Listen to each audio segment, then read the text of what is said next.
Hi යාළුවනේ අපි මුලින්ම බලමු අපි ගැන අපි අඳුන්වලා දෙනකොට කෙනෙකුට අපි ගැන අපි කෙනෙකුට අඳුන්වලා දෙනකොට දෙමළෙන් අපි කොහොමද අඳුන්වලා දෙන්නේ කියන එක.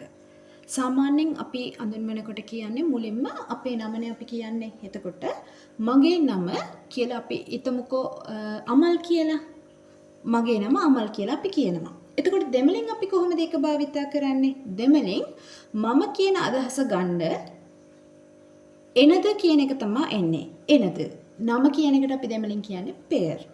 එතකොට එනද පෙයර් අමල්.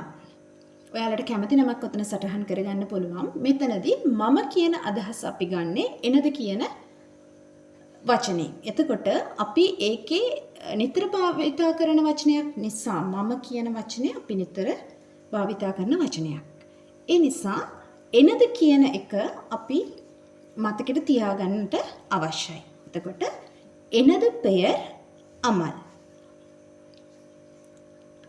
අපි ඉස්සරහට බලමු අපි ගැන අපි අඳුනන දෙනකොට ඊට වඩා ඊට එහා ගිය වචන පෙළක් වචන රටාවක් අපි ඉගෙන ගමු.